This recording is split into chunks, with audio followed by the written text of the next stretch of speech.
Magic is found in every room where people connect over a shared purpose. In this weekly podcast, Luke, Hannah, and Chris explore the role of purpose, courage, mindset, and culture in every leader's quest for transformational performance. Hey, welcome to Magic in the Room. I'm Luke Freeman. I'm Chris Province. And I'm Hannah Bratterud. Today we're going to talk about stakeholders, more specifically how to balance all the stakeholders in a given situation, project, whatever it might be. So I thought a good opening question today is, first of all, what is a stakeholder? And what are some examples of different kind of stakeholders that we encounter? Luke, what are your thoughts kind of from a global, broad perspective? Yeah, so, I mean, the first thing that comes to mind when I hear that question, what is a stakeholder? I think, like stakeholders, clearly they're people who have a stake in something that's happening, but my mind goes to change. It's around someone who's impacted by change. I think in a world where it's essentially keeping the status quo, stakeholders are typically less important to identify, to intentionally have strategies around, to build relationship for or with. And so for me, I think about, okay, well, what are times that there are change, or I'm trying to impact something, I'm trying to move an organization, or even personally, I'm trying to change something myself. Who are the people who I'm essentially going to change their world? I'm going to move something that they're depending on. I'm going to, mess around with something that they have set. They like the way it is. Those are the people that I would think I need to identify who they are, and I need to have a strategy on how my action, this project I'm leading, whatever it is going to make their lives better and not worse. My intent is never to make anyone's life worse. And so I want to be thinking about, okay, if I'm going to go from here to there, I want to make sure there's not kind of these unintended consequences. And so one of the ways I do that is, okay, who are all the stakeholders who's going to be impacted by change? You bet. I really like that idea of avoiding unintentional consequence. We say, if we behave in an unintentional way, we have unintentional results. And I think the first thing we can do is be really intentional, and I think we're going to get to this in a bit, but really taking that inventory. And when I think about stakeholders, it's really anyone that is influenced by my behavior. That could be the environment, could be the business ecosystem, could be somebody on my team, could be somebody close to me. So anyone that's affected by my actions and behaviors, that's who I would qualify as a stakeholder. Now, I think what's dynamic about stakeholders, one is it's a very fluid deal. In every situation we find ourselves in, we have a different set of stakeholders. But then there's this idea to me of there being like very centric stakeholders whose lives are very affected, or status could be affected by what I'm working on or what I'm doing. And then there's more collateral type stakeholders that aren't as centric to the process, would be still affected, but maybe not in such a substantial way. I think my role, if I'm trying to be a high performance leader, is to understand who's in what group. And then that will allow for me to build the right relationships around an effort in order to be successful. Yeah, and you just keyed in on a really important word, right, is that relationship, focusing on the relationship. I think about stakeholders as, everybody who has an interest in something. So, for example, in this podcast, right, the three of us are a team and each of us are a stakeholder in this podcast, but all of our listeners are important stakeholders as well, right? And all of the people that we want to we hope can gain some benefit from listening. We want to make sure that they get what they need or want out of the conversations and kind of the leadership strategies that we share in these conversations? Yeah, I think there's every time that I've kind of walked into what I call a jackpot situation where it's just all this blind side and negativity, and it comes from just a general lack of awareness and not taking that inventory. Uh, yeah, I think back, experience is what happens when we're not paying attention. It's being unintentional about stakeholders where I get a lot of experience because I'm not realizing that something I'm doing here is affecting something over there. Yeah. And we deal a lot in the sales operations space. Is it a sales thing? How does a sales decision or marketing decision affect sales? How does a sales decision affect ops? A lot of stakeholders exist in organizations. And when we blow something up for another department because we just weren't intentional about them being identified as a stakeholder, that's where we get experience. Yeah. That's why I got to wear a hat because I have all the pot knots on my head, from not knowing who my stakeholders are. Yeah. So I think it's something that you learn over time. I would guess that more mature professionals and more mature leaders are probably a little bit better at it than the ones that are maturing and growing. But that's the idea, is as we get better at it, like maybe try to hedge some of those learnings with younger leaders and explain to them and bring them along in this process. Yeah. And if a lot of them may be like me, like I have a hard time learning from what someone tells me. I have to experience all the pain. But at least if we're advising younger leaders, we can kind of keep the guardrails up and keep the beatings to a minimum. Yeah, and I think the thing that brings to mind for me is this idea of the fundamental attribution error, which a lot of folks have heard about that. It's essentially this phenomenon where if something good happens, we think that we're the cause for that good thing. Oh, I'm so smart, I'm so skilled, I was so strategic that I was able to produce this. If we experience something negative, we tend to attribute that to some sort of contextual thing. Oh, it was my boss. Oh, it was the team dropped the ball on this.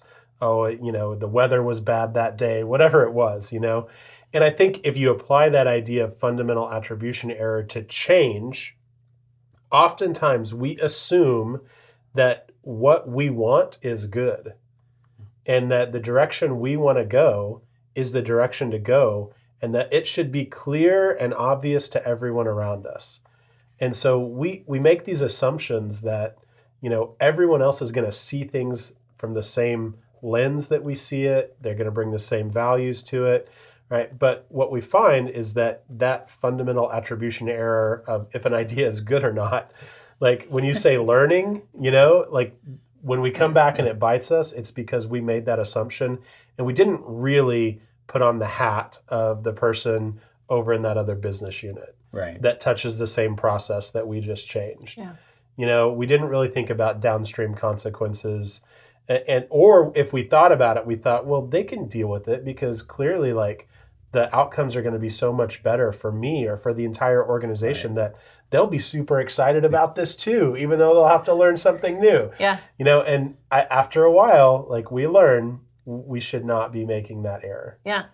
And so I think this is a good opportunity to kind of look at, stakeholders and kind of the different levels of organizations that we might operate in as leaders. So, let's think about it organizationally and then take it down to the team level and then maybe from the individual level.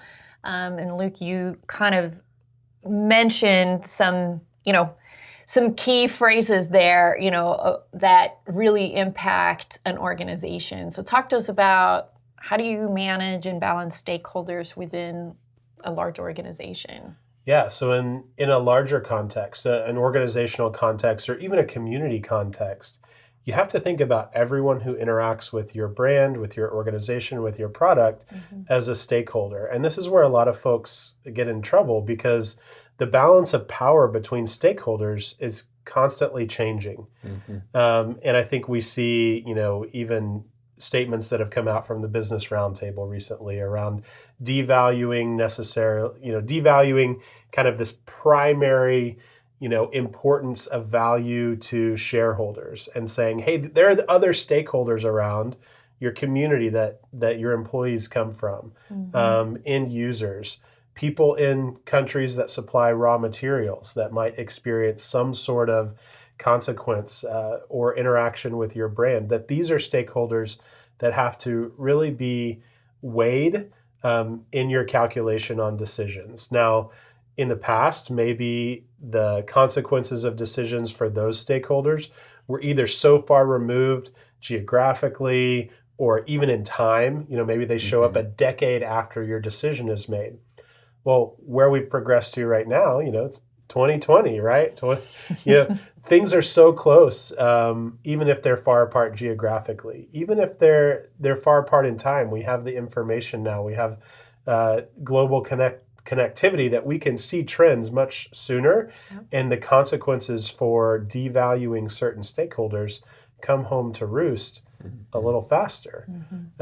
So we really have to think about the broad range of stakeholders, and there are trade-offs that have to be made. Right. It is on some level a zero-sum game. Part of me dies when I say that, because I like finding win-wins is probably the thing I get most excited about in my life. But sometimes there's just isn't a win-win to be had. Right. And we have to say, guess what? Like, you don't get to win because we have to make sure this person over here isn't losing. Well, and I think I want to kind of go outside the framework of what we've laid here and say, is that not because business is regardless if we're trying to monetize a resource, like it is an extraction model. Like we're pulling or creating a something and then monetizing that for finance. So just by nature of the system, there's going to be a trade-off. So that's something that kind of hits home, and why so many times at some level in the value chain, like the environment comes into play, those peripheral kind of stakeholders versus the primary, the ones that are closest, really to the monetization are going to be primary to whatever that project or engagement is. Yeah. And then, of course, we have, managing and balancing stakeholders on kind of more on a team level. And so I think about our work team internally in our, the organization we represent, Purpose and Performance Group, and also with the client organizations that we work with.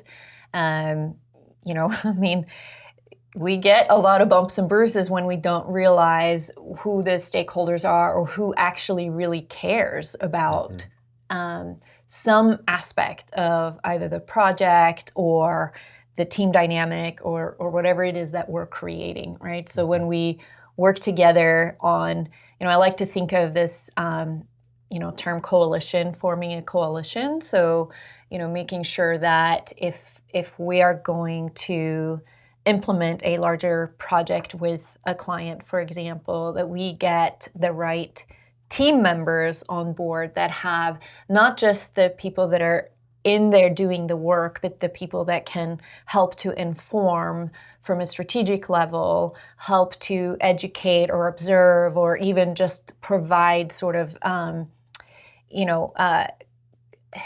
outside learning from maybe a different project that we've done that's similar, right? So we're not operating in a silo. So bringing in many voices, one of our team members that we'll have on the podcast soon, Doug talks about having meetings under a large tent. So meaning inviting in people that may not have a direct say in the project or the thing that we're doing, but they'll bring in an important perspective. Yeah.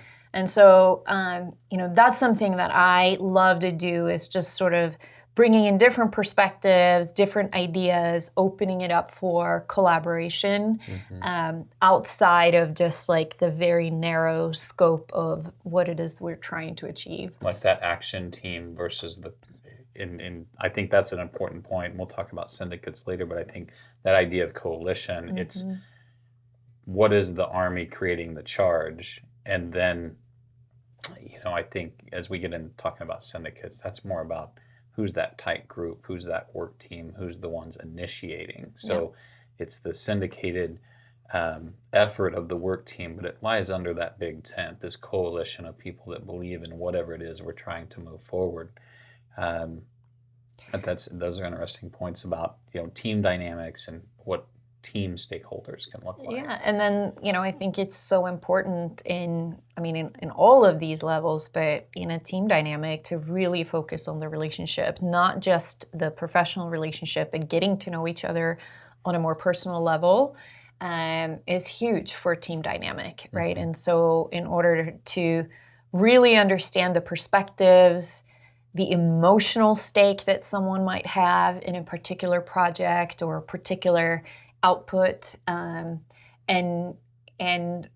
yet, and we talk a lot about emotional intelligence, and this is kind of part of a series of topics that we do on emotional intelligence, but having that awareness first of my own emotional state and my emotional stake in this thing that we're doing, and recognizing how that emotional state, my internal state, influences the people around me, whether I'm consciously aware of it or not. So raising that awareness so that when we do work within a team, we understand those dynamics and we're not like running people over. We're being mindful of how people leave, are present, and leave a meeting. And so lots of different dynamics to discuss there. Yeah. I mean, I'm really I'll walk out of today's conversation with this idea of the stakeholders for a team. Like maybe it starts with me if I'm the one leading it. Like our team has a stake in me as the leader, whether that's chairing, whether that's project management, whether that's project ownership, whatever it is. Maybe it's chairman on a board, or if I'm just a participating member. Yeah. Like this team stakeholder is me, and they're counting on me. How do I show up? Yeah. That's an interesting dynamic. So if we take it then from organizational to team, when we get to the individual level, Chris, what are some, what are your thoughts on kind of individual level stakeholders? Yeah, I think it's this constant assessment, like what it screams for. When I think about individual stakeholders, I'm taking an inventory of me and how I interact with whatever my actions are. So I know what I do in a month, I know what I do in a day, I know what I've done in a year. So I think about those stakeholders, and I think about, my brothers, my sister, my aunts and uncles, my mom and dad, my grandparents. And I just really work through all these roles. A principal for our business, a teammate to you all, a supporter for the other team members, the community at large, the business ecosystem, like who's affected by the things that I do. And that's kind of how I get into the balancing piece of, if I can look at, well, how would I rate my own performance in being a son? How about being a spouse? How about being a father? I can take those inventories and look at every role that I play. And I think that ties all the way back to that purpose and those commitments that we live, understanding what we're accountable to, and those roles, those effectively are mirrors for my individual stakeholders. So if I say, I am a teacher, I'm a coach, I'm a professional, I'm an educator, whatever those roles are, I have to show up. Yep. No, I really love thinking about that, right? Because we often automatically go to this, organizational context when we hear the word stakeholder. But yeah, we have stakeholders in our personal lives, the people that really care about us and that, that have some sort of stake in how we show up, what energy we're presenting, what sort of emotional charge that we spread, and that influences, I think, a lot of people that are close to us. Yeah, I think the crux of this and the real challenge and the topic is balancing stakeholders, right? What is centric and what is collateral, and how do we know who's who on the hierarchy? surely, like, there's probably some ways we can get to that, right? Like, there's some tactical things that maybe we can do as leaders. I mean, how do we start to surface those? Right. Yep. So you've mentioned the word syndicate a couple of times. You know, we talked about a coalition. So when you talk about syndicating, and I hear you say sometimes, you know, syndicating the win or syndicating for the win, what's in your mind when you say that? Well, and again, this is young leader pot knots. You know, like this is real life learning, street learning.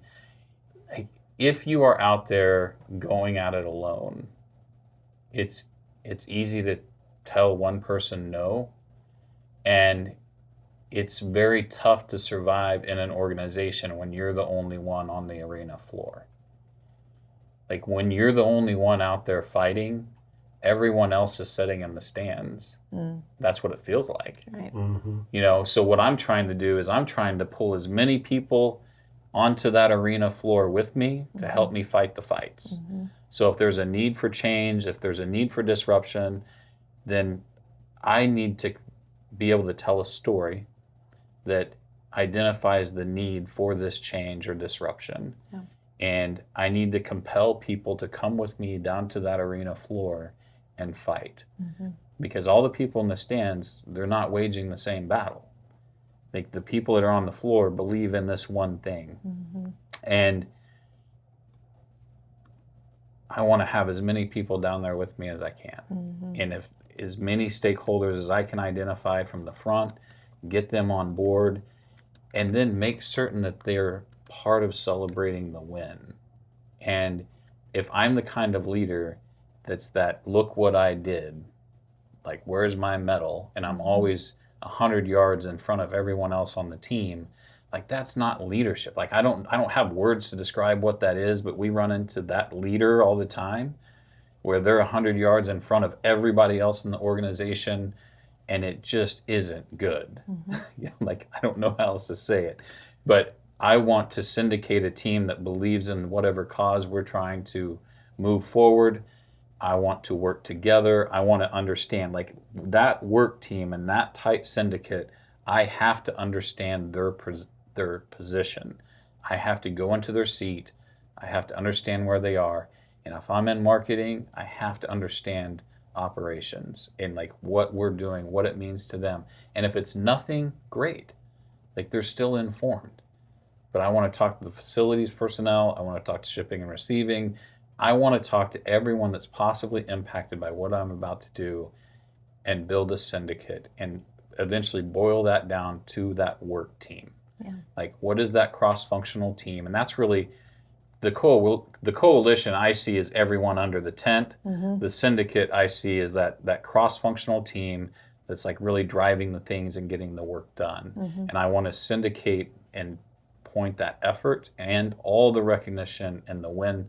When we get it across the finish line, me as the project manager or sponsor or owner, I don't want the credit. Yeah. I want everyone on that team to be recognized for their individual characteristics that led to the success of that project. And when we start syndicating as leaders, and, you know, we talked about this previously, like, I don't have to promote myself.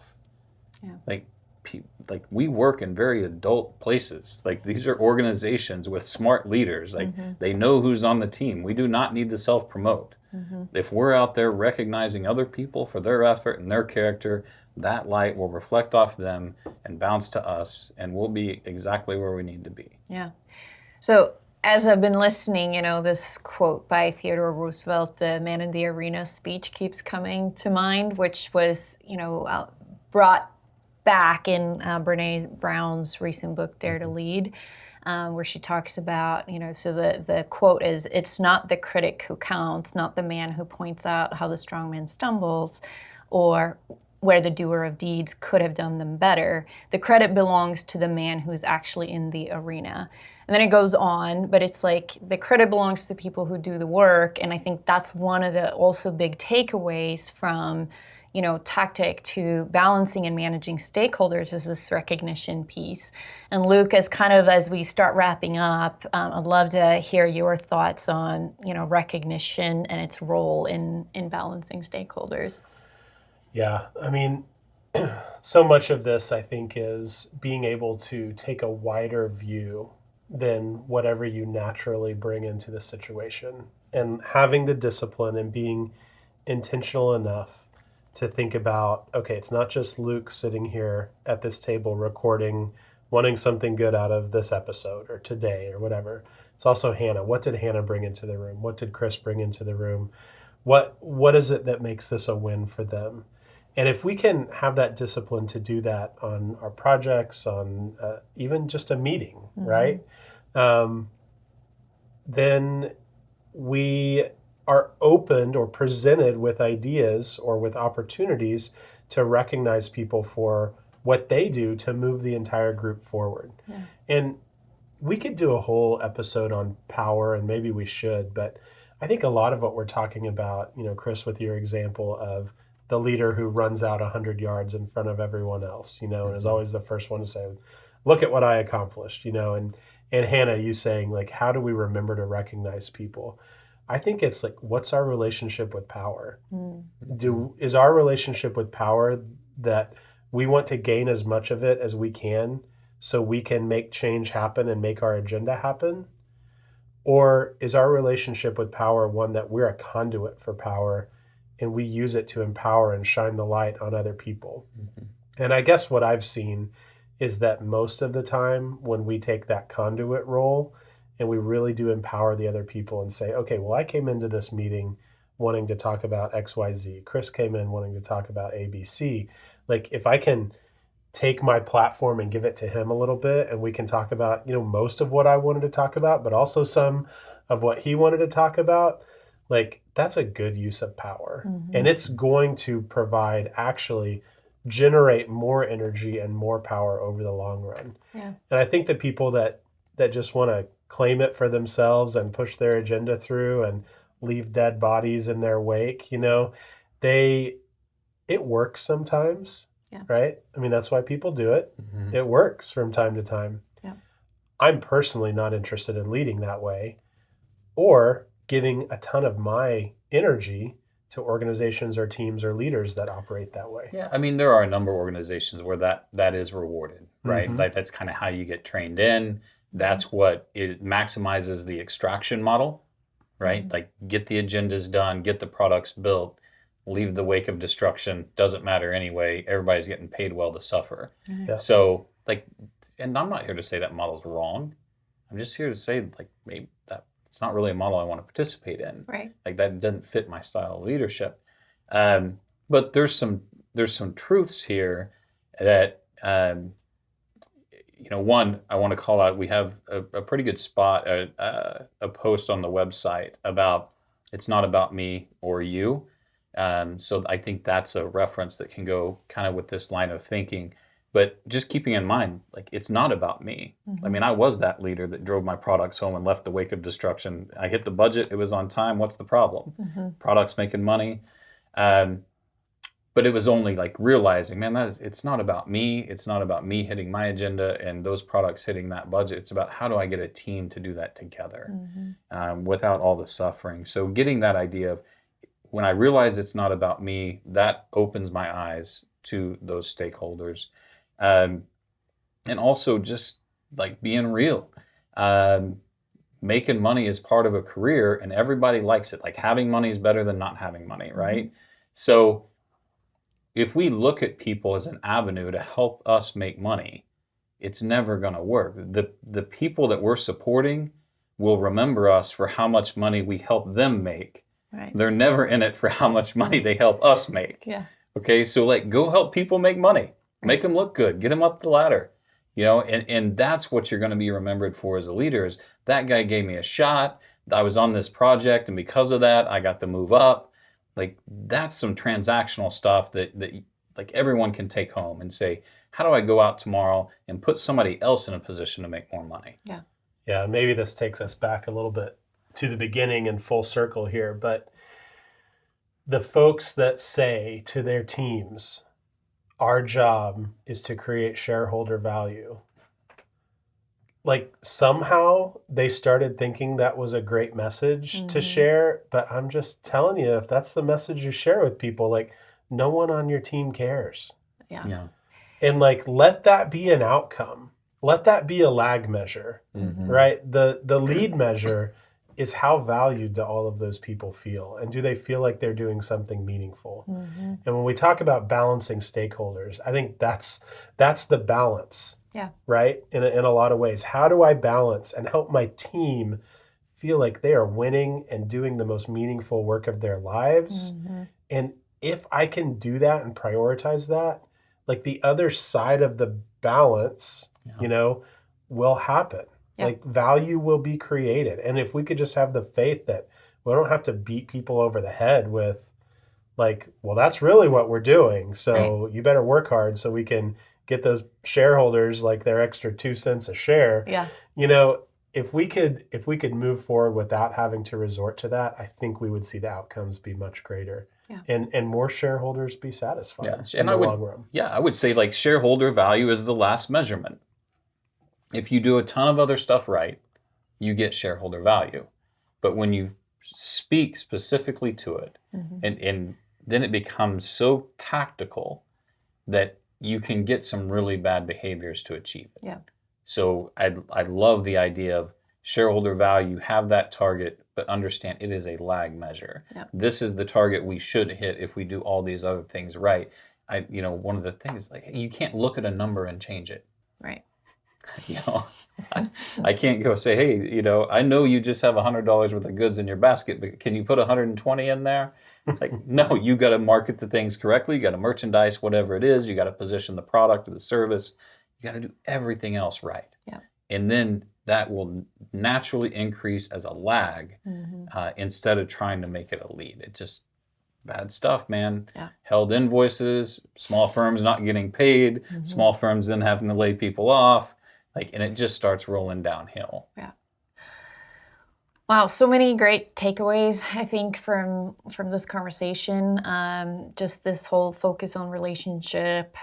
What is our relationship with power? That was a big takeaway for me. And how do we balance, profit, shareholder value with really creating meaning for the people in our teams? And I think that kind of also brings it back to focusing on purpose, which is, kind of the red thread that goes through all of our work is, what is our purpose? And it has to be something greater than creating shareholder value. Yeah. Kind of where I would wrap it is I would say this whole idea of inclusive relationships and learning how, we know, not all shareholders are going to be friendly to us. They may not share our same beliefs. They might be counter to us. They may work against us. They may hate our guts.